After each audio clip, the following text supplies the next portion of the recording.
Welcome to Secure the Soil, your podcast for people who want to help create a greener world, a healthier world, people who care about eating better and care about our food system, and who just care about, our planet, and our cities, our hoods.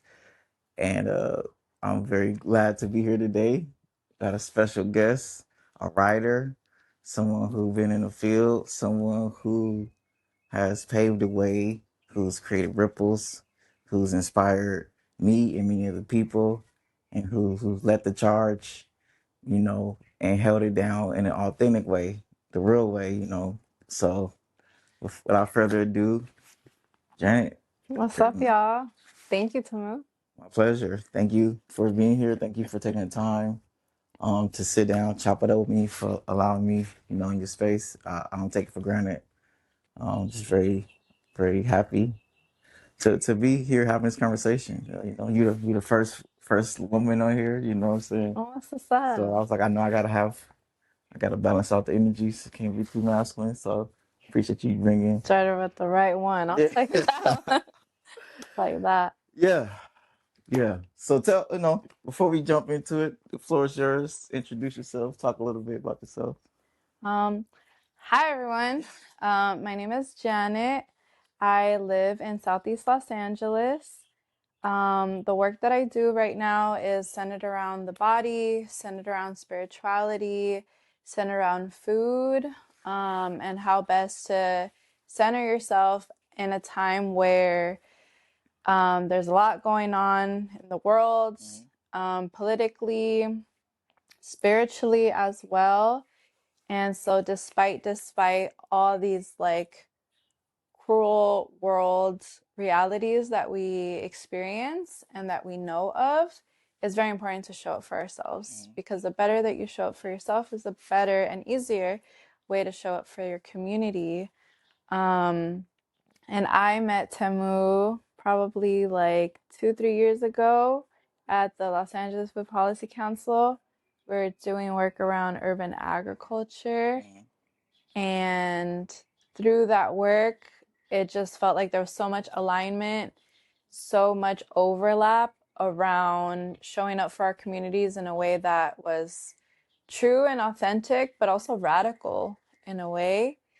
And that work has led us to reconnect and be back on this path. Yeah. So it is a pleasure, it is an honor, and I look forward to our conversation. Definitely, definitely. Let me read a little something. So, before we get too deep into the conversation, I do want to say something like very publicly, um, and on the record, that you were one of the people who helped me to understand that food justice wasn't just about, growing food and feeding people. You helped me to see that there are, city, county, state. These are systems that are shaping what our communities have access to, and that understanding these systems is important as what's happening, and that this conversation, I want to honor your journey. I want to personally learn from your experience, and I want to give the people, the listeners, the viewers, a real window into what it was like and what it is like to do that work from the inside and from the outside. And I am grateful to for the work you've done, and I'm grateful for the time that you offering right now. You know what I'm saying? For real. Yeah, that was. Oh, I wanted to say that, but yeah, I remember I was a part of the LA County Food Equity Roundtable, Oh, right. right? Took me back. And yeah, and they were like, "Well, if you urban ag, well, you need to find Janet." And I was like, "Okay." Like, it was like, "Nah, you need to talk to Janet." And somebody was like, "Nah, you gotta talk to Janet. Like, Janet gonna put you on." So then I think they gave me an email. I found your email, and then you was just kicking game, like just giving game, game, game. In your Janet way, you know what I'm saying? Just kicking game, knowledge about, what's going on. Right. And then after that, I learned about, okay, like what you were facilitating. And then I joined that working group, and, what you were facilitating, because You know, it was like, oh, for sure, like this, like you say, it's like this is real, this is authentic, this is like I can learn, but I also I don't feel like I'm being finessed. I don't feel like I'm just being talked to. I feel like we're actually trying to help our city and our county, you know, and all the nuances of what comes with being in LA. So Yeah. that was my introduction to like, you know, county stuff, you Hmm. know. So like I said, definitely was that was a crazy time as well. We were like Yes, it was. coming out of the pandemic, still kind of in the pandemic, That's true. you know. Um, and then there was all of this, you know, stuff happening, and how can the county help? And Right. I don't know, you know, what came from all of that other than building relationships. I know there was trickle down effects and all that, but for me, it was more so about just like learning and getting a lot of relationships, connections, and networks during that time. Because that was a crazy time for me, you know. So, which I'm sure it was for you and many other You're people. doing a lot. That was. You're also trying to hold down saving a community garden Uh huh. in Compton. Yeah. You're doing a lot. And you were doing TED Talks too on top of all that. Insane. And I remember, and also to provide context to your viewers, so the Food Equity Roundtable stems from a larger agenda that the LA County had, which was around the sustainability plan. Mm-hmm. And the sustainability plan had about 15 to 20 components. And one of the components was food justice, Mm-hmm. food equity. Mm-hmm. And so each agenda item within that sustainability plan was to redirect every department within the county to begin integrating a lot of the principles around a sustainability agenda. Mm-hmm. So essentially, it was like the sustainability agenda is here, and then everything within that gets broken down by different sectors. And we were part of that like sector of the food equity. And so there was a group through the sustainability plan, which was initiated from 2018 to 2019. They put groups of nonprofit organizations, community leaders, community members to really talk to the county through conversations around what were some of the most important things that the county needed to zero in on. Mm-hmm. And then so then they created language, they created a plan from that language, and then they received input for that plan. And what came out of that design was to start building infrastructure for that to unfold. Mm-hmm. And so we were essentially working through the Food Equity Roundtable to design that framework, to design that infrastructure. So in that pocket, there was also the urban agriculture, which was not being identified or was being siloed at the time because there was bigger issues like hunger, food stamps, um, which homelessness, right? There was a lot of things that were very pressing around food systems and inequities. And so to see urban agriculture make it was because we initiated a policy known as the Urban Agriculture Incentive Zone, the UAIZ, which was put into effect 2016, but that was about it. Mm-hmm. It was like we got the language, we got it done, then nothing got done, and then they tried to bring it back in 2018. Mm-hmm. And so when it came to urban ag, they just felt like putting community gardens was like was under the urban ag. Mm-hmm. And so anybody who was doing food work at the time, land work at the time, soil work at the time, wanted to get in on that infrastructure piece and that framework piece. Um, but ideally, right, the county had such a limited scope and limited capacity to really adjust and adhere to the demands that were being brought up, right? It's like, how do we ask a government system to reflect the needs of a community, of a region that is systemically impacted by that same system, right? That, that that's a very powerful question. And so this question, right, about accountability was something that the county was not expecting. Mm-hmm. Yeah. Until this day, does not expect, Mm-hmm. right? Mm-hmm. And so it's like, well, if you want to hold conversations about what we want, Mm-hmm. we need to hold conversations about what you need to be accountable to. Because you're the reason why we're in this mess in the first place. So that's a little bit of context around that policy work that I did. Just jump right up in there, kind of, yeah. Yeah, I haven't talked about UIC in 2 minutes. No, I mean that's I understand, and I'm like I know all of that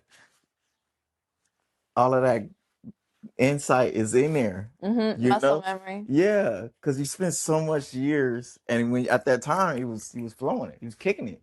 So I was like, I know the game, I know the insight is there. So I appreciate you giving the insight. I do.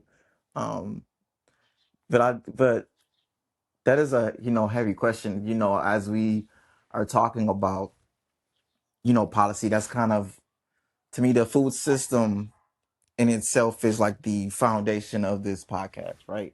And like you said, with that, there is an aspect of it that is policy. I'm talking about policy, but I know it's not like there is a whole lot of layers to our system. But I did think that this the policy and then the words, right, and then the actual like these people who have these jobs, right, and how do we trying to hold these people within the system accountable to create more words that do more things. It's a disconnect. It's a layer, because And it's not designed to work in the favor of community members who are the most disenfranchised by it either way, you know? because they're like I'm just doing my job. I'm just here to do the job, and it's like but the job is to create. The job is to do what we need to do, so people The can get what they job need is to dismantle the work that you've been accustomed to. to do. People don't want to do that job, right? Yeah. We don't have time to you keep doing that. Clearly the system is collapsing. And we've seen it collapse. We saw it collapse during the pandemic. Definitely. And so I think in a time where those conversations were so charged, um, and it needed to be respectfully. Definitely. It needed to be charged. So yeah. And you was charging them on the city, county, and on the state level, And a federal level and the too, federal to level. some extent. Still, for real. We was in a lot of rooms, and you was pressing issues. But also remember, um, you wasn't just like pressing issues. You was also bringing it back and being like, okay, this is the person I pressed the issue. Okay, now here goes the people. Like, here goes, come give the insight, come give the game. Like we were also being educated as well.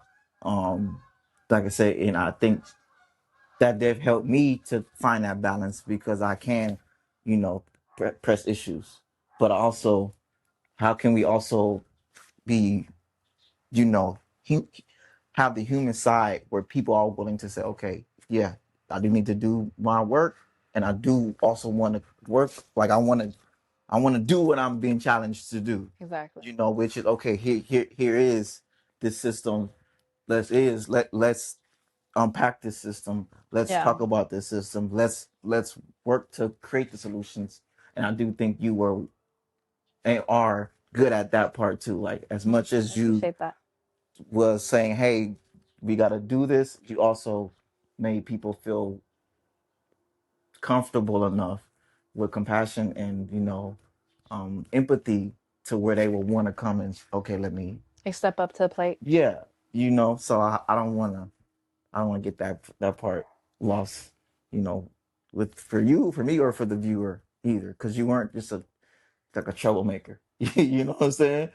Like I learned a lot. Here, people around me learned a lot. There are things, not just me, but I know there are many things that were astronomically impacted in a beneficial way That's right. from you just being yourself. I Um, appreciate that. you know, but because I guess my first question is like, how did you get involved? How did you start?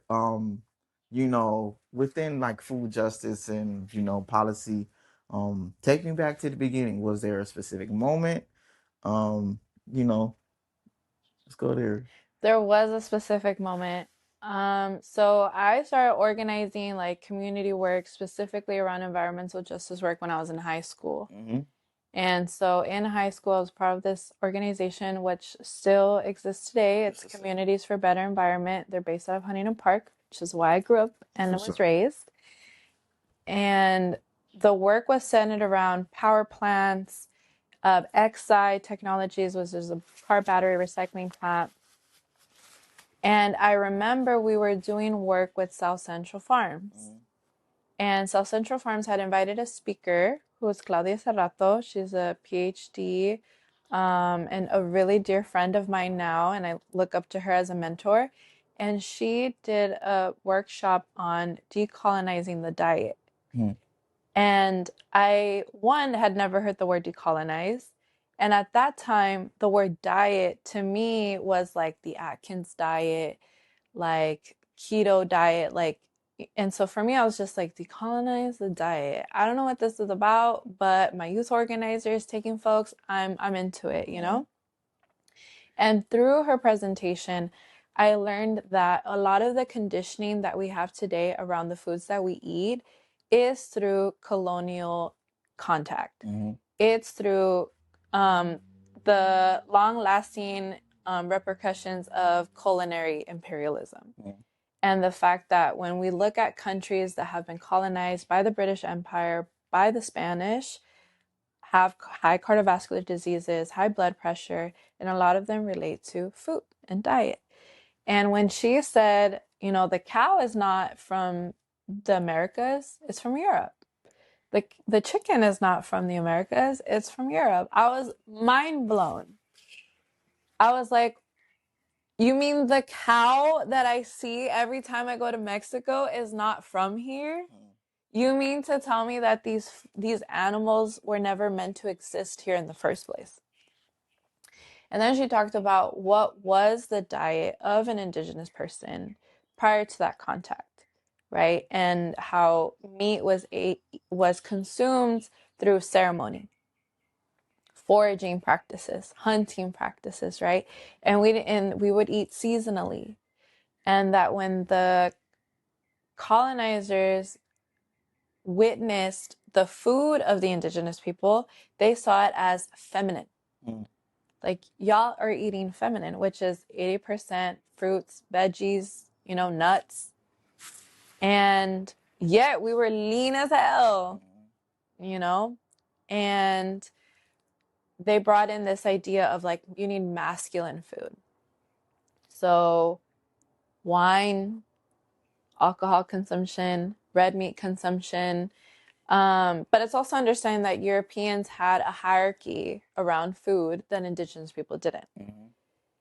So after learning that and learning that, you know, and then looking at my surroundings and critiquing it from like, as a new learner of this information, I was like, so it's by design that we have so many McDonald's, so many fast food, so many liquor stores. Like, this is all by design. Mm-hmm. I want no part in that design. Mm-hmm. I went vegan for a while.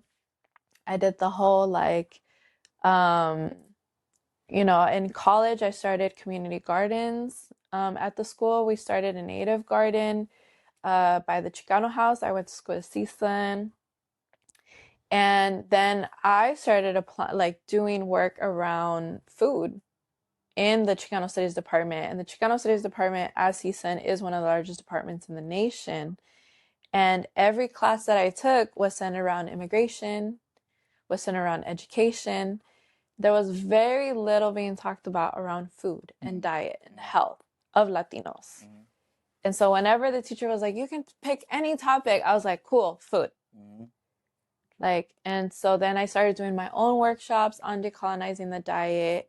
And then I started working with East Yard around integrating environmental justice and food justice, because the intersections of those two things is that it's the way that we connect to the environment.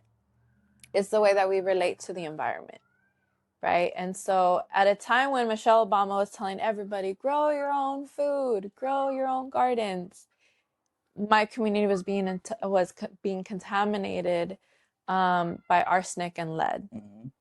And so you were having homes that were being with lead levels to extremes of being considered toxic waste. And that's what got me plugged into this work around food justice and environmental justice, where it's like, well, in order for me to grow my own food, Mm-hmm. I need to pay very close attention about the design and the people behind this design. Mm-hmm. Right. And so growing up here in Southeast LA, we're surrounded by a lot of industry, a lot of truck traffic. And, the 710 freeway is one of the arteries to the Los Angeles and the Long Beach ports, Mm-hmm.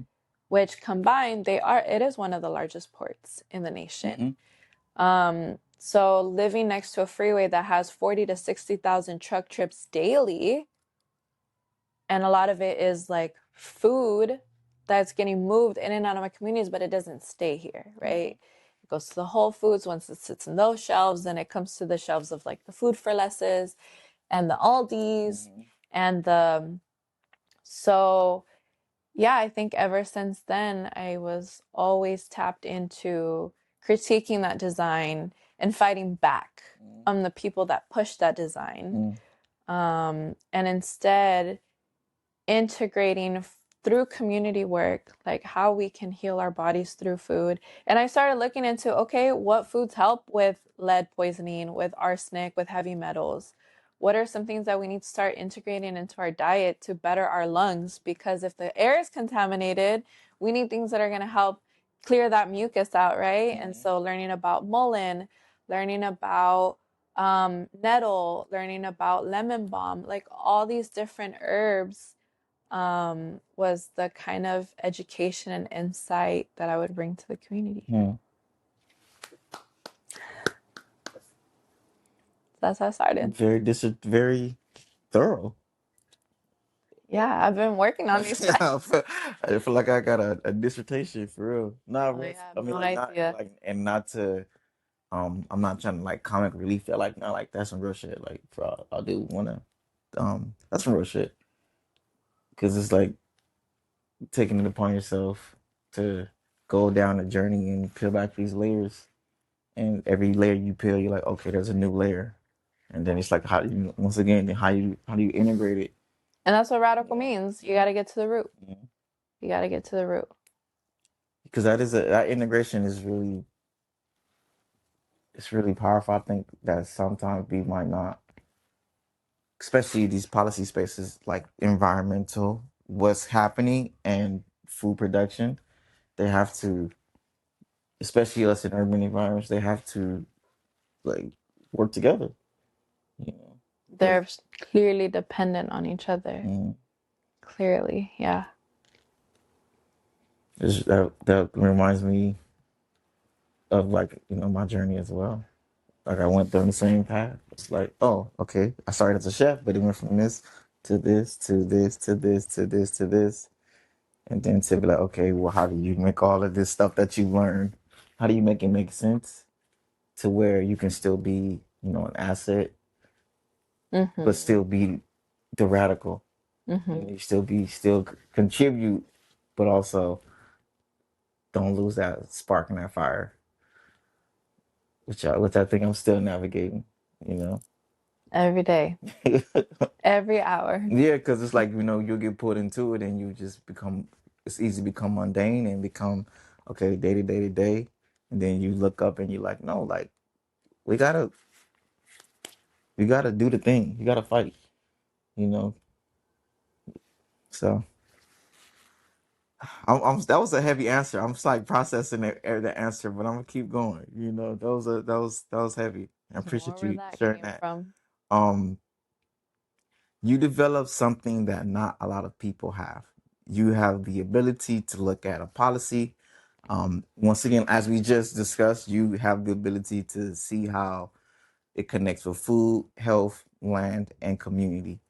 Um, how do you feel like you did develop this skill set and this vision to take these separate worlds and integrate them? How did you develop that skill? Well, we live intersectional lives, first and foremost. And I think the best way that I broke that down was like, okay, well, I need to see policy as a tool. Mm-hmm. I need to see the people behind this policy as a resource and a tool. Mm-hmm. And the work that is required from the community is to bring the right tools. Mm-hmm. And so when you can clearly see, right, if a tool is rusted and it needs to be modified, or if a tool is like not sharpened, right, we got to sharpen it. And at the end of the day, it's and policy loves to use a lot of jargon to where it becomes inaccessible or not legible for people to understand. So it's really about framing it as a tool. From this policy, we can see this come out and we can see this come out. Who's pushing this policy? What could this policy potentially bring in terms of like that design that I talked about that the system is upholding, right? And when you do policy work, a lot of it is dependent on people allowing for surface level change, right? Where it's like, okay, well, the policy says X, Y, and Z, but then they say, well, once it's passed, then we leave it to the departments to implement it. And then the departments are like, we had no idea this policy was coming in. We are not at a capacity. We do not have the staff. And so instead of seeing all these things as like different pockets, you have to see it as like, okay, we need to work together. Like we need to integrate this. What do y'all not have that is needed to make this possible? And what's going to allow us to get that? Because this is what we need. And we need it pronto, right? And the reality is that policy is never pronto. And that's what's so frustrating. And that is what discourages a lot of people to participate in the policy, in that political change. Because it is designed to be exhausting. It is designed to be complicated. And it's also designed to be elite in a way. And so the people who push for that policy are oftentimes people that don't look like us. And so because from a young age, I saw policy impact, and I'll never forget this. There was a plan on the city of Vernon's desk to bring in a power plant that would be twice the size of Dodger Stadium. And this power plant there was a health impact assessment that was made that said that it could potentially put at risk 86 deaths a year. That's crazy. And after hearing that, I was just like, I cannot imagine displacing 86 people in my community every year. Every year. Because of the radiation that it brings. And so when you have people writing policy like that or plans like that or projects like that, you have to be committed to what you want. Yeah. Because it's real. Like you just have to believe in an outcome that does not fit the design and the framework of theirs, right?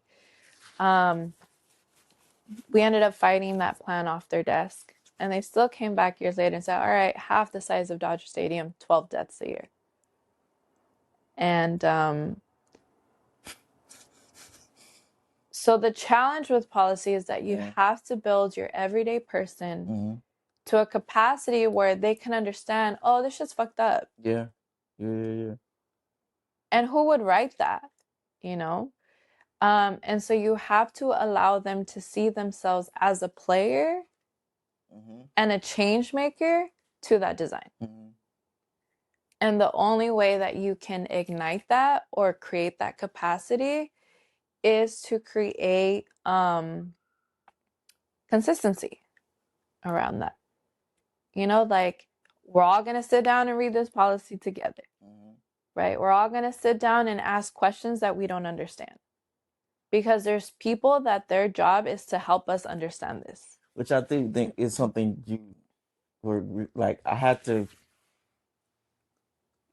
felt comfortable not understanding, Mm-hmm. which is rare for me. I feel like I'm a very smart person, but I love learning. I love learning, but sometimes I still navigate that emotion of like, oh, I don't really, do I want to tell everybody in this room that I don't know what this means? And I do think you help me to, especially in those spaces, to be like, actually, like, I don't really know what this means. Like, and then be like, oh, okay, for sure. Tell me what it means. Do. This is that. And I was like, damn, like, okay. And then, like, cause like I was learning state, like I said, I didn't know a lot about policy. Um, I didn't. I was just thrust into policy, advocacy space. I didn't be like, I want to be an advocate. It was just, okay, go do it. You're here, go. And okay, Right. go do that. Okay, go do that. Okay, go do that. Right. And like you said, now I'm in 20 different advocacy spaces representing with no formal education on none of this, you know? But you had the capacity.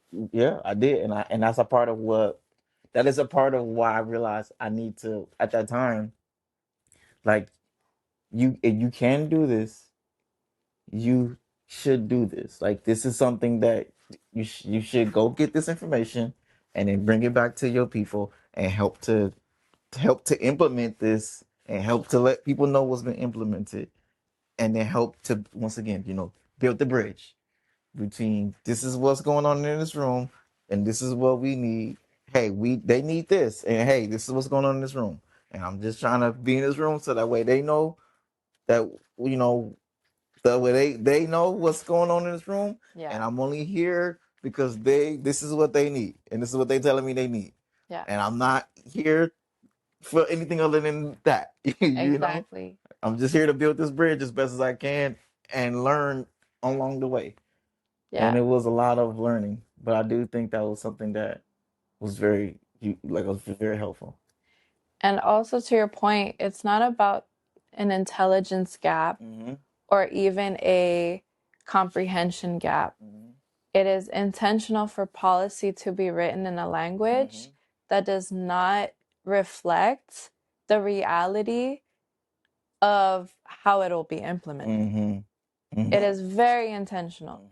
So it is more than fair for us to criticize, question it, let people know where there's gaps in the language, right?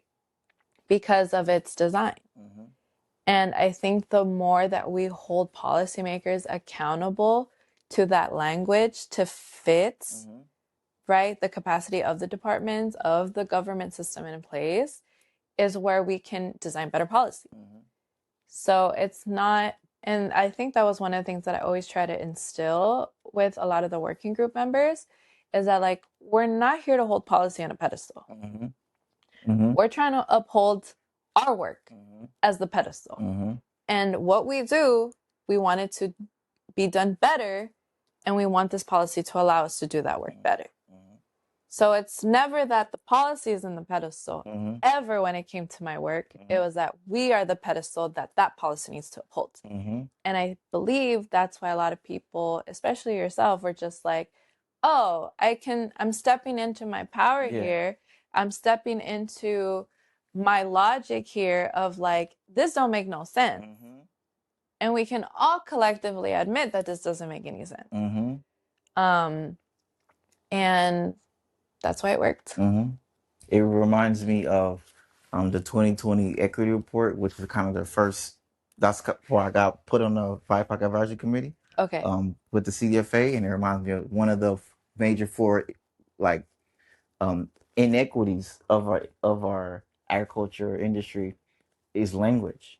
You know, of how, like you say, like, grants and programs, not only is on most of it only written in English, which is an inequity, but the framing and the words, you have to be a grant writer or a politician or a policy, you got to have your MS degree, you know what I'm saying? Like, you have to know policy and legislation to be able to even access the resources that you're reading.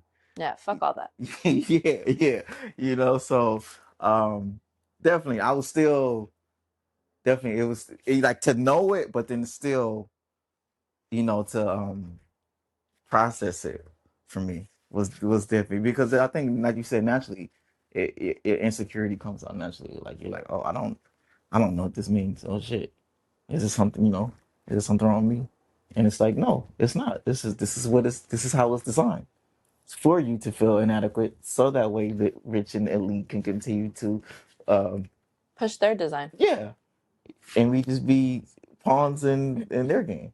Exactly. And Not on my watch. not with you. I do think we have to. I advocate more so for people to become advocates. As far as like, hey, we can. Yes, it is. These things are happening, and yes, we can involve ourselves and assert ourselves and push our campaigns and push what we want and bring our voice to the table Right. and do our best to implement it and also be at peace with doing the best we can. Exactly. It is a push and pull. That's why I do feel like for me, because I always have like a long term mind. I'm not really reactive. I am like a proactive mindset. So that's why I'm at peace with like doing advocacy and policy, Okay. because I feel like I do have the patience to say, yeah, okay, what I'm doing now is going to take 3 to 4 years, and then when that 3 to 4 years come, I'm gonna have to be okay with. I'm gonna have to still fight for what I did 3 4 years, and I'm gonna have to still try to put things in place for the next 3 to 4 years. Fair. And I'm gonna have to be at peace with that. If this happens, probably nobody's gonna even know that I was a part of it. Fair. And no, I'm not gonna. There's not gonna be no pats on the back from me to help push this through. Fair. And I'm probably not gonna get paid. I'm probably gonna have to spit. It's gonna be a lot of my own time and energy and attention. It's a labor of love. To do this. Mm-hmm. And there's gonna be people who, after I do it and after we do it, people gonna be actively trying to stop it and push and take it away and push it back. And I have to defend what I created 3 years ago and still put things in place for the next 2 3 years. Absolutely. And I just have to do all three of those simultaneously. Absolutely. Yeah. It's a lot. It is. It's a lot. This is very insightful, isn't it? For me. So you may have answered it already, but what were you most proud to have helped move in these spaces? Whether that's something that you created, facilitated, um, or just help people understand. And is there anything that sits with you that is still meaningful, for you? I believe that one of the things that was so heartfelt and so meaningful of the work that I did was the fact that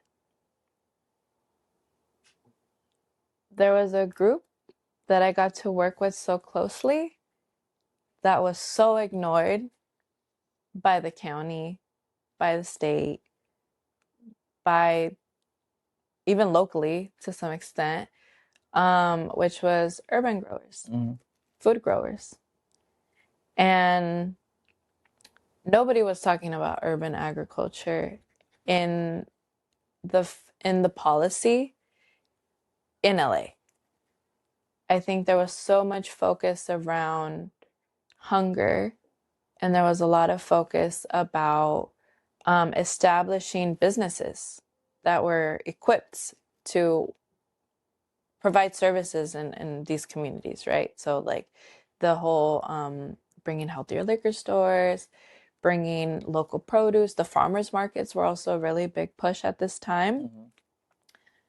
And if we looked critically at those farmers markets, right, it's a lot of food growers that are on the outskirts of LA. Mm-hmm.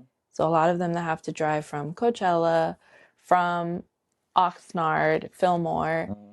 And when the wildfires were happening, a lot of those growers were being impacted in terms of like travel and distance. And so I was like, how can we just bring people that are doing amazing work and also one of the most optimistic people in the food system, which are food growers, to have conversations around policy and feel connected with each other first about that work. And I think the best way that we did it was, and you were there, was at the Moon Water Farm, where we had people like break up into groups, and people were talking about the ethics of food growing.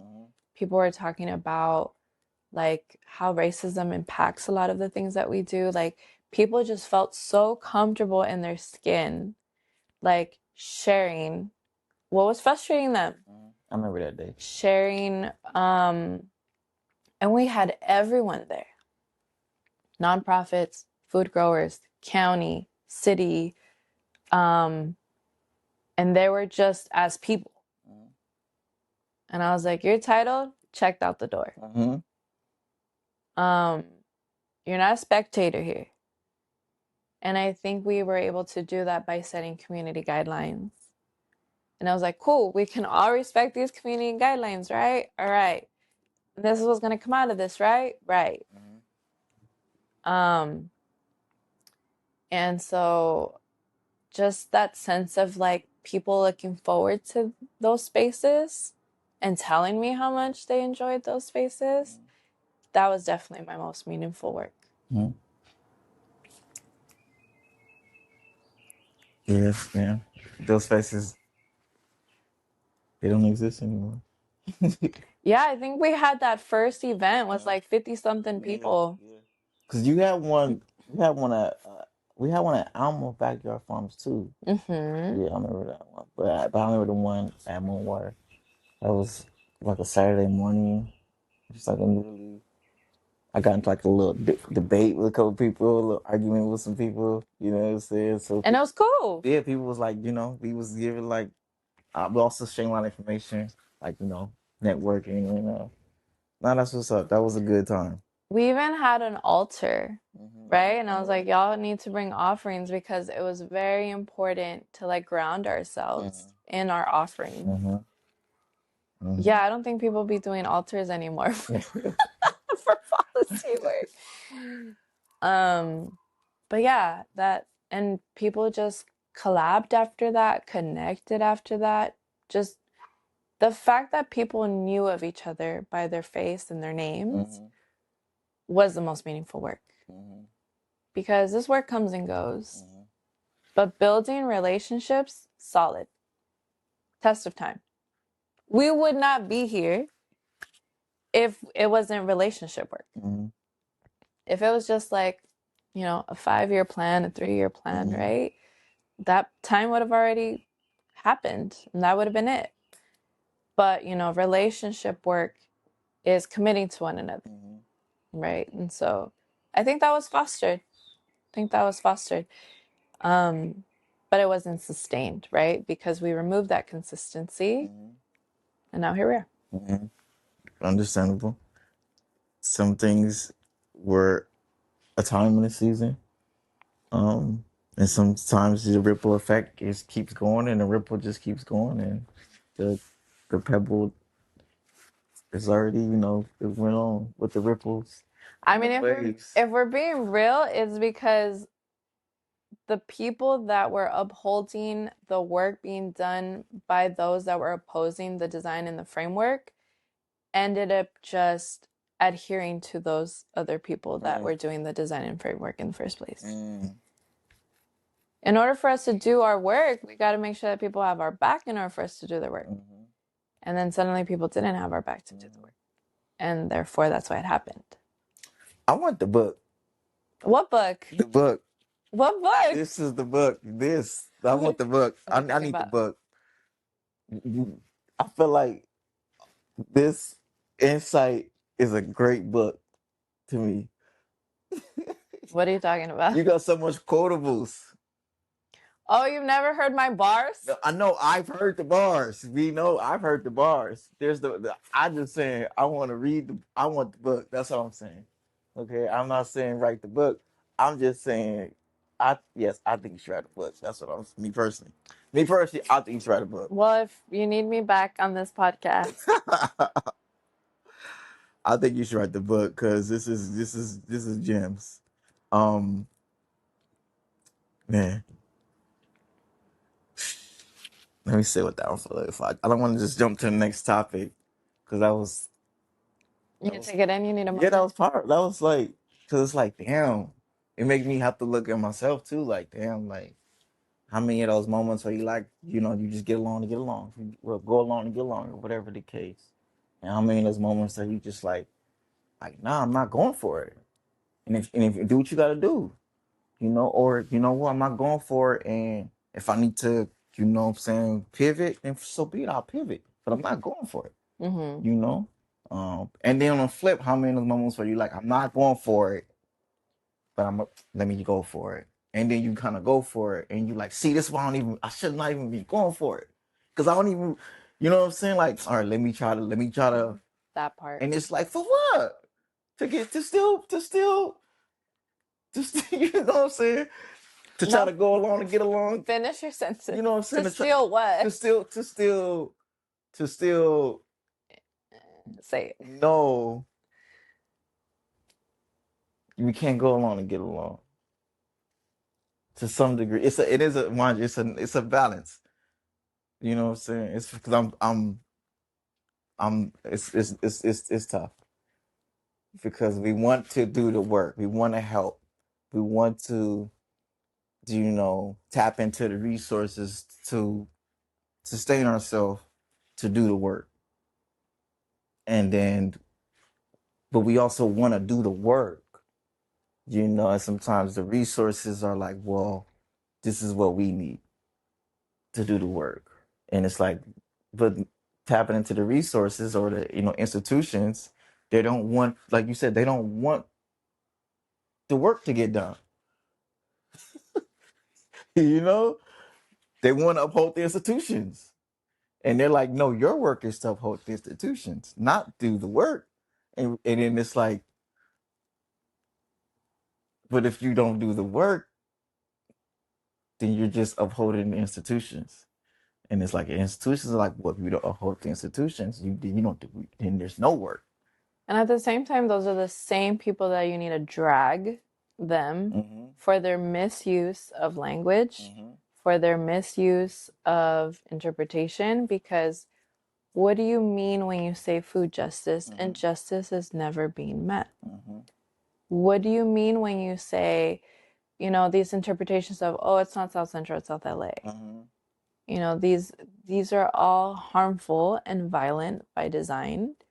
And so when we allow those systems to be incompetent, when we allow those systems to be negligent, then we are doing a grander disservice to like our truth. Um, and so although sometimes the work doesn't get done, it's okay to say the work is not being done because we're not in there. Mm-hmm. Mm-hmm. And so if you take urban growers out of the design of urban agriculture and you let it become its thing, I think it's okay for that to happen so that urban growers can say, where were your urban growers in this? Oh, so you designed all of this without urban growers? That's crazy. Pull up the people that wrote it. We need to talk. Right. And it's that accountability piece. And at the same time, when we wrote that report for the also around like food growing, I can't remember the name of that article. In that room, right, we had urban growers talking their shit. Mm-hmm. And then we had city, we had county, we had everyone listening to urban growers. Why? Because it was to show them like, we have our own design. Mm-hmm. We have our own frameworks that you need to adhere to. Mm-hmm. And that was a really, really cool event. And I think that was the first time city, county funders were just like, we want to know what is the framework that y'all need. We want to know what y'all need to fund and why. And we came as raw as we could. It was you, me, Mary Elise, and I can't remember who. Oh, Mary Elise. She would also be great to interview, by the way. Yeah. She on the list. People sure already on the list. That is someone that I dearly miss and I regret not having a relationship with to this day. And so, yeah, I think sometimes you just need to let the work happen, and then you can be like, this is why you're incompetent. This is why you're racist. This is why you're problematic. But you won't get to that point of reference until it unfolds. Right? You need to let people show you who they are. And then just be like, all right, well, show me who you are. Now be ready and prepared to take accountability on my end. So, yes, the work is complicated, but at the same time, let people show you who they are. Let these systems show you who they are, because just give it time. They're going to show you who they are. And you can't reform it if you don't deal with it for what it actually is to some degree. Like, you have to let it, you have to observe it. You know, it's like when Donald Trump became president, people were like, we're racist? And I'm just like, we've been telling y'all it's racist, you know? And I think it has to come to those degrees. I remember that first time and people were like, oh my gosh, I can't. I'm like, this is America. I don't know what, I don't know where y'all thought y'all, this is What boulder America. you were under. Yeah, this is what we've been dealing with this our whole life.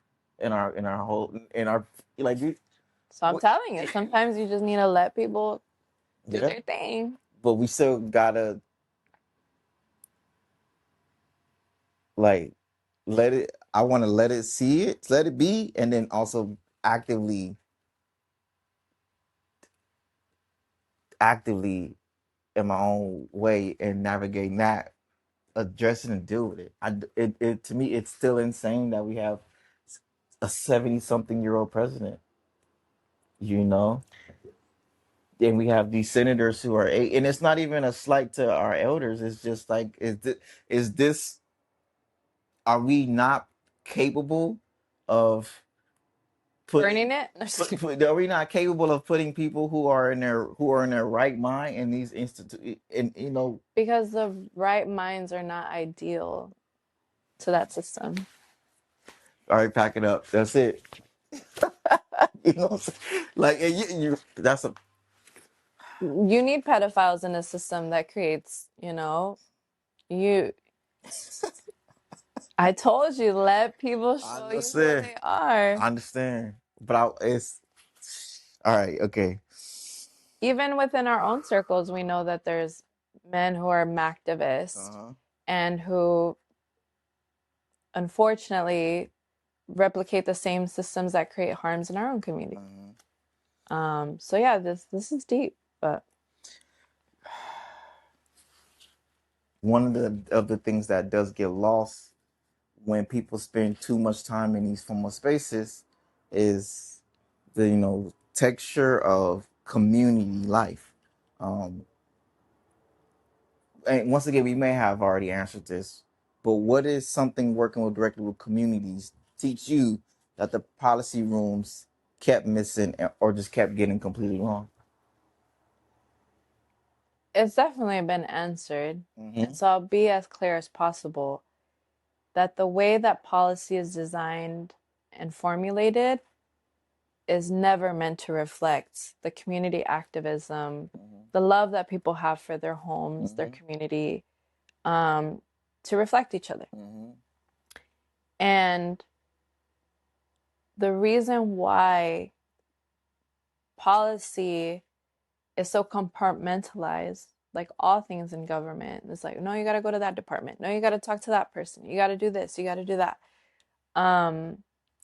Is so that your authentic work gets lost in a system that just works in a vacuum. You know? And because I do community work, I've always carried myself knowing that community work will always be a lot more valuable than policy work. Mm-hmm. I know that when people come together and create, it's far more of an investment than creating a department that does X, Y, and Z. Mm-hmm. And so when you have people in those positions, like whether it's what's the position? Senior policy analyst or policy analyst, if you have people in those positions that come from organizing, come from community work, it's a lot easier to integrate those two. Mm-hmm. But if you have someone that went to school, studied the language, studied the book, studied and was only limited to that scope, and then gets put into policy, they're only going to reflect that. And so it's also by design that a lot of nonprofits are very much looking for, and even policy within all nonprofit organizations, they tend to get paid more. They tend to get paid significantly more than community organizers. And so when you put someone that's done community work, which was intentional on behalf of the executive director at that time, to put a community organizer in a policy position, was to understand the two. And so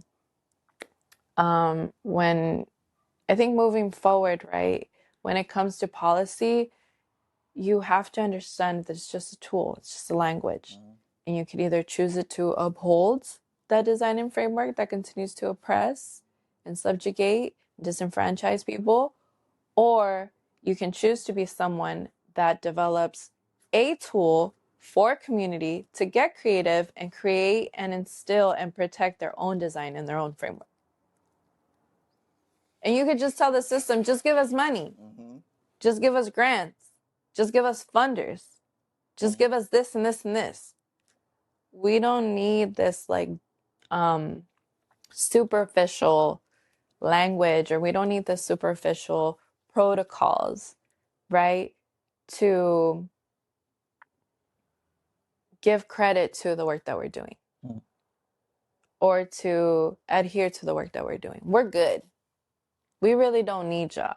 But what we do need is resources, money, and people to keep doing this work, to keep showing up to do this work.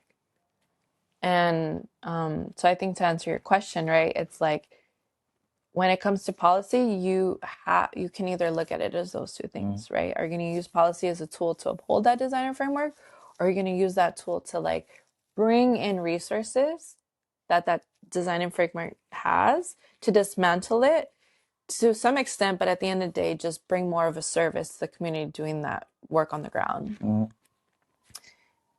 But you have to believe in that. You have to be real about it.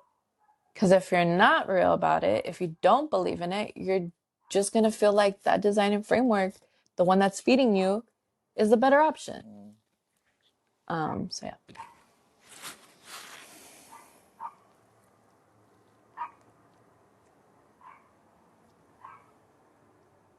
I think you just answered the next question too, because I wanted What is it? to talk about, just what advocates, including myself, that what we wrestle with, being inside these things, and we want to make real change, but we also have very real limits in the system. I think that what you just said to me answers that, which is really make up your mind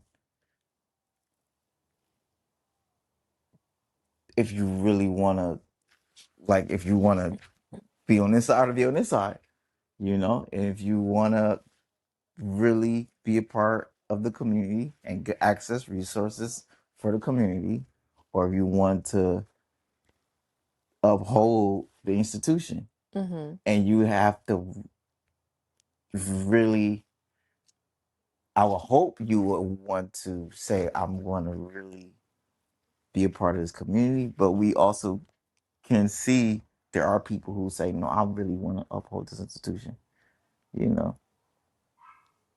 But I do think it is making that conscious choice and then like having that be your real compass, like for like and like really seeing that through and being okay with the difficulty of it, and also being okay with, like you said, putting your energy into communities first. This is secondary. This is tools. This is I think I remember what Nelson said when he's like, creating this, to doing this to say, to remove barriers, to move these obstacles, so that way you can't just do this. It's like that's why he said he did policy. We need to just remove all the barriers that all this system has created to stand in front of us to stop us from taking care of our community in the first place. Yeah. But the reality is that doing that work will leave you so depleted, will leave you so exhausted, will leave you so burnt out. And that is also intentional by that system. Mm-hmm. And when you feed into the creativity of the people, of community, of people that look like you, that like come from the same cultural background as you, that recharges your battery all the time. And so more power to the people that can do the undoings of the barriers. Personally, I feel like leave that shit to the white people. Leave the shit to the people that like need to build that capacity and earn their fucking stripes, right? To be down to create the creative work that we have going on over here. And so I don't really know what the question was, to be honest, but I think just one of the points that I wanted to make to you saying that is that policy is about removing barriers, and policy is about creating a system of accountability to the work that needs to be done in the community. But it's important to have both for your sanity. It's important to always know that medicine work, healing work comes from creative work, right? I've never once seen a politician, I've never once seen a policymaker that is like whimsical or like lively or like you can tell their battery is so exhausted. And yet people that have been disenfranchised, oppressed, like been victims of those barriers, you check in with them, they're so full of life.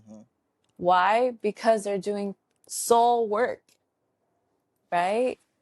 They're doing soul work, and it's felt.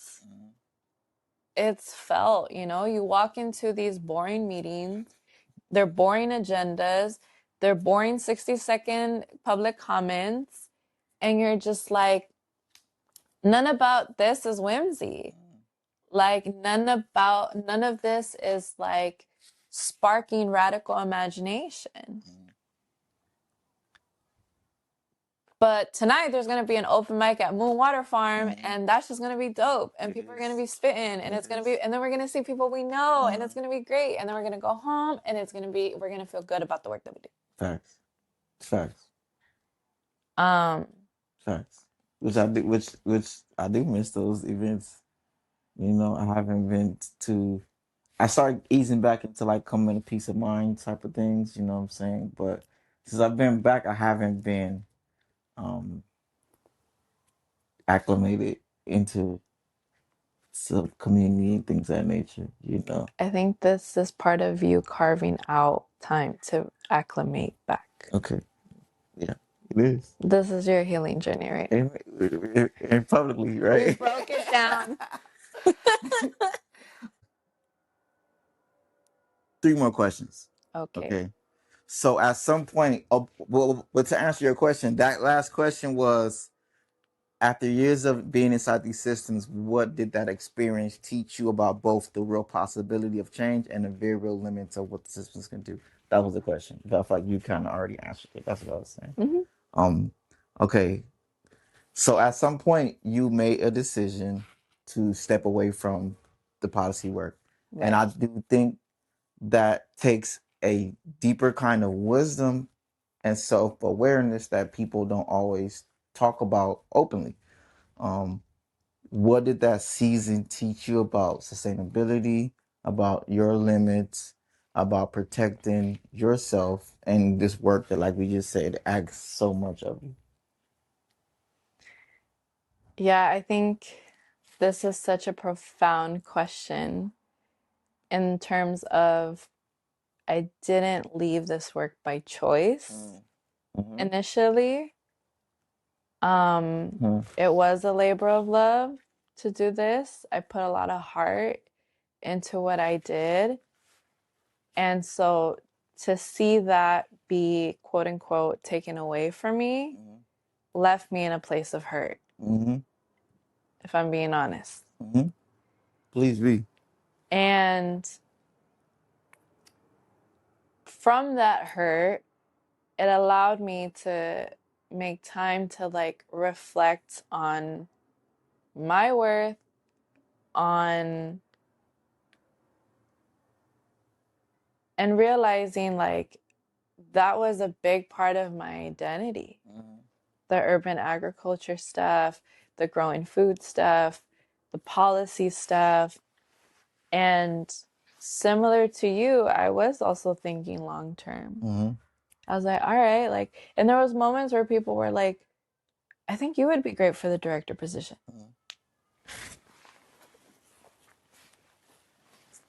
And really like, so yeah, I think it brought like an inner battle within myself. And for a while, I was just like, do I even want to continue with nonprofit? Because the time that I took to reflect, I was just like always checking my emails. If it wasn't in my calendar, it didn't exist. It was getting to a point where my eye was like twitching on its own, like that SpongeBob meme. Mm-hmm. But I had neglected my health significantly also during that time. I think I like removed myself to some extent um from needing to like prioritize what was needed of me for that work to be possible, which was staying up late, reading emails, being in conversations, going to community events. And those are things that are not recognized through your job title, Mm-hmm. which is just like, and especially in nonprofit, you're expected to always be tapped into community work. You're always expected to be tapped into showing up, whether it's like, oh, well, this member wants to connect, and now I'm 2 hours into their backyard and we're talking about how they got started in this work.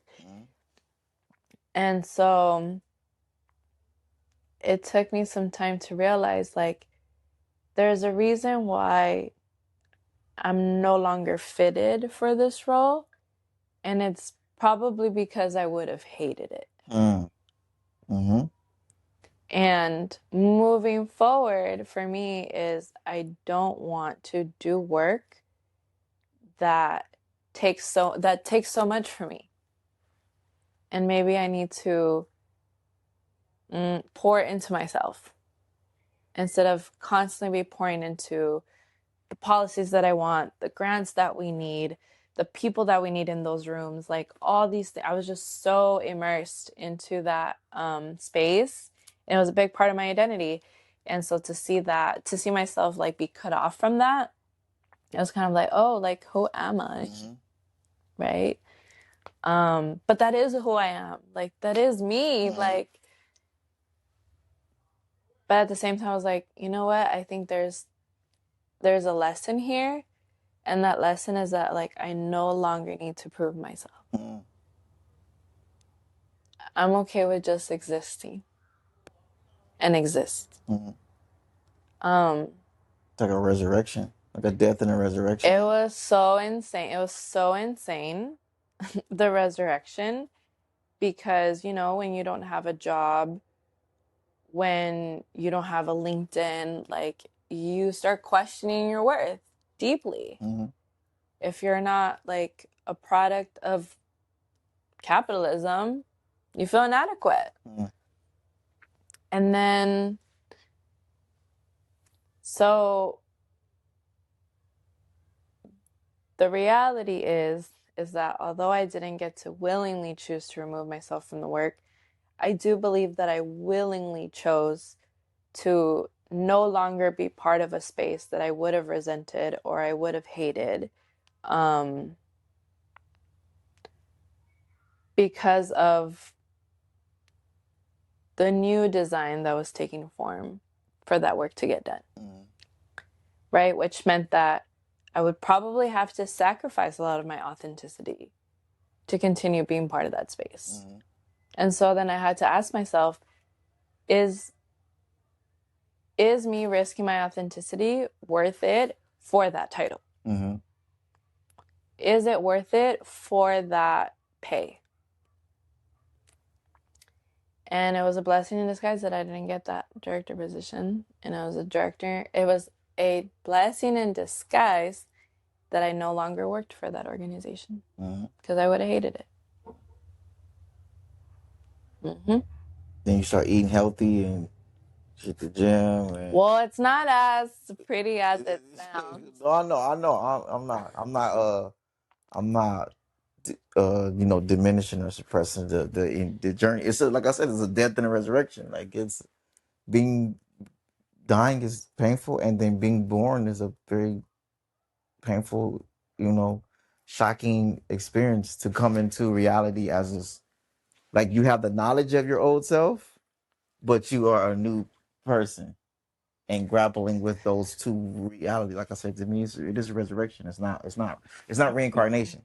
It's not like, okay, you were born again and you don't even know what happened. You were born again and have to figure out, with the knowledge of who you were, of how do I move forward, which is very painful, very painful.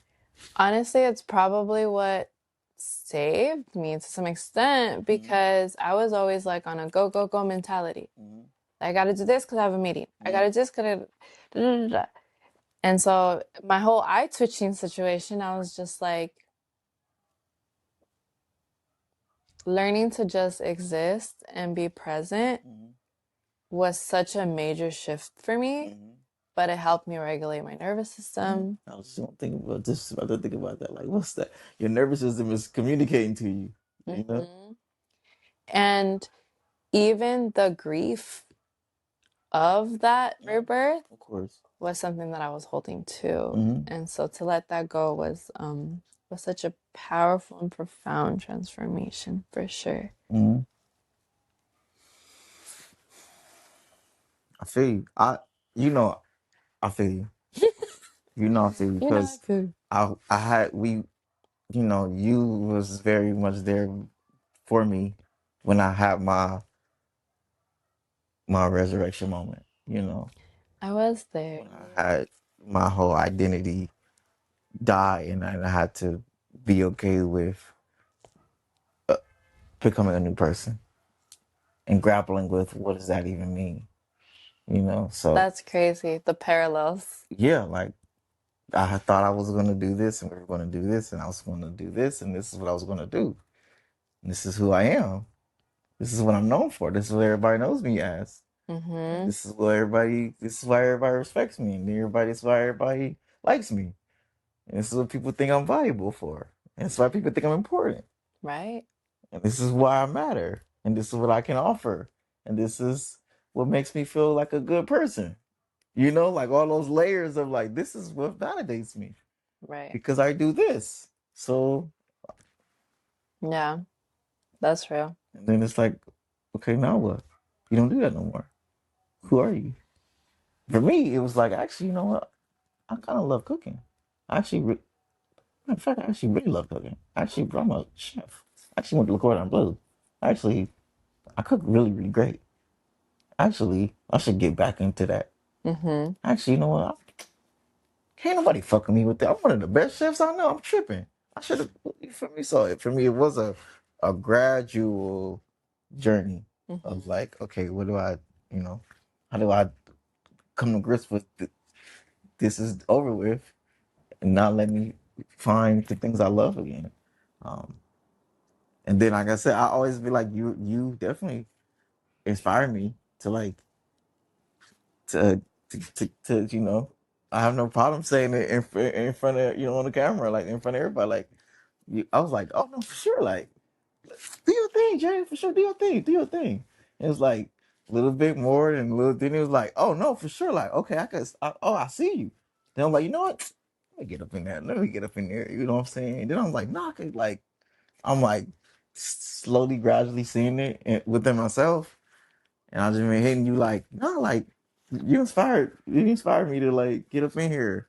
You know what I'm saying? And like get my tempo right. Yeah, move your body. Yeah. You know, so you went through what you went through and you came out definitely came out on top. You know, came out. It's still painful. It's I'm sure there are moments and there are things you're gonna always miss. Things you're gonna always replay. But you do as long as you know you can and still have the ability to create community. That's something that no one can take from you. That's something that you don't need a title to do. That's something you don't need a organization to do. Yep. And you could do it. You could still do it, and it could be if need be your organization, your thing, your body, your institution, your business or whatever the case, or just your uh facilitating holding space for people in that, you know. So I hope that you do know that, like it was you, like this is your essence, you know, that you created. Did you just bring me on this podcast to give me my flowers? 100%, definitely, like for sure, because I think, like I said, as we know that this advocacy policy work is so it's such a it's such this daunting thing, you know, and you are one of the people who came out on this other side that most people don't get to hear about this side. Like, this is like there. Like, I know it's not all sunshines and rainbows, but there is a light at the end of the tunnel. And I want to show there is light at the end of the tunnel because this shit is hard and it is painful and it is frustrating So and it is insane and it is racist and it is colonial, it is imperial, it is oppressive, it is draining, it is oppressive. You know what I'm saying? Like, it is oppressive. So you who maintain and fall through and still are able to live a life, like you said, lighter and at peace to whatever level. this is the healthiest I've ever been. And that is something that I do think deserves to be. It does deserve to be, you know, So everybody, quit platform. your jobs. No, follow your dreams. Especially in this economy, we might as well chase our dreams, right? I mean, I agree. I agree. Okay, two more, and then we're gonna wrap it up. The one second to the last is just: um do you have any wisdom, or what wisdom or insight would you want to pass down to the next generation of the young ones who that 17-year-old who learn about this, like, what would you say? My advice is that if you decide to go into policy work, nonprofit work, community work, you have to have so much love for the things that you might not even see unfold in your lifetime. Mm-hmm. Mm-hmm. Um, and you have to be so keen about your moral compass. Mm-hmm. Like, what do you stand for? What do you fall for? Mm-hmm. And whatever it is that you stand for, be 10 toes about it Mm-hmm. and be firm about it. Mm-hmm. Um, that 17-year-old me remembers, because I was changing every institution. If it wasn't in my community when I got to college, I was pushing for stuff there. Did a walkout in high school. I did another walkout in college. And I remember a professor saying to me, don't ask the university what it can do for you. You better demand it. Mm. And as you do this work, have people that are going to have your back. Have a very good support system. Have people that you know you want speaking on your behalf. Mm. Like, that's just key. Like, have a really strong mentorship, community, and have a backbone. Have a solid backbone that's not going to crack under intimidation, that is not going to crack under being compromised, because people know where you're willing to crack and compromise. And there's no use for people that don't have a backbone in policy work. You have to carry a sense of urgency to do this work. You have to carry a sense of integrity to do this work. Because if not, then you're just better off doing something else. When it comes to policy, is that at the end of the day, we still have this system, right? At the end of the day, we still have the United States of America. And know that this, what is it? What did Paulo Freire say? The oppressor will never give you the tools to dismantle the oppressor's house. Something like that. So don't get too caught up on needing to take that down. Get more caught up of like speaking your truth and speaking the truth of the community and building power around that. That's the best advice I can give right now. Come back to me in 3 years. That's what's up. Burn it. No. Okay, last question. Once again, thank you for your time. Thank you for really giving so much insight in games and bars. I really do believe truly that this is a impactful episode for me. And for anyone who watches it, trust me. Final question. So when you think about the people you have impacted, whether directly or through the ripple effect of this work, what do you hope that they carry forward, myself included, and what do you want your contribution to this movement to ultimately mean? I love this question. I hope that people were more emboldened by my presence. I hope that people were seen by my presence, and understood by the work that I did. And I hope that the people who were not part of my community but were from like the city or the county, I really hope I left an imprint on them of why they need to take their job serious. And why they need to take community work serious, and what happens when they don't. I wish I would have had more time to do policy work. Maybe at some point I'll get back into it. But because at that time we're still coming out of a pandemic, there was a lot more havoc that could have been made. There was a lot more pressure that we could have done, but we were still operating at a virtual capacity. We were still operating of protecting our most vulnerable populations at that time. But yeah, and I also hope that there was more women too that felt like they can show up and be themselves, and that they didn't have to put on a performance or a mask or speak differently or just to be part of this work.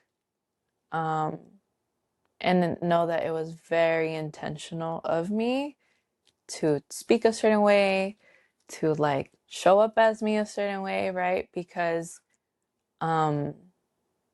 there's not a lot of people like us and talk like us in policy. Mm-hmm. Because they're not willing to give that up. Hmm. And so, something as simple as like, I remember we were having a urban ag incentive zone conversation. And I always told people like, make sure you have this, make sure you have your water, make sure you have that. Like something as simple as like asking people to like come prepared with like being hydrated, feeling comfortable enough to not turn their camera on. It's like creating safe spaces as much as I could. Mm-hmm. Creating vulnerable spaces as much as I could was definitely intentional on my end.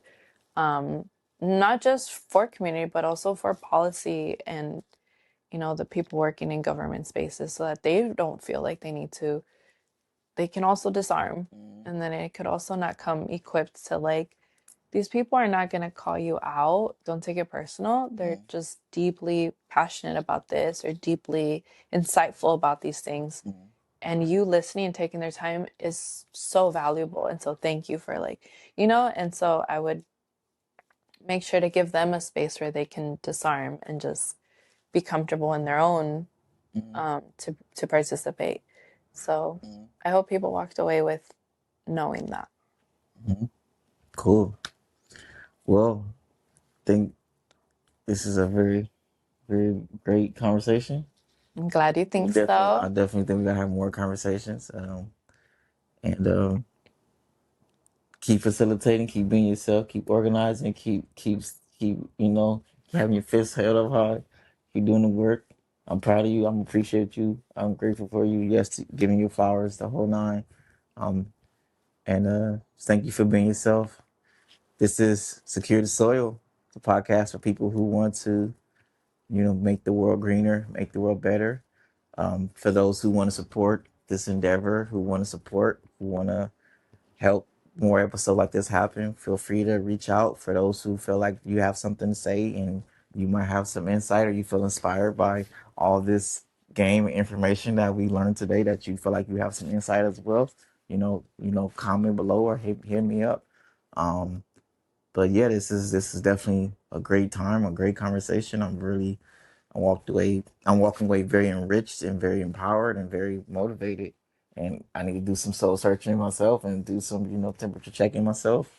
Constant. Yeah. So peace and blessings. This is Secure the Soil. Peace, peace. Cool. We did it We did it. with the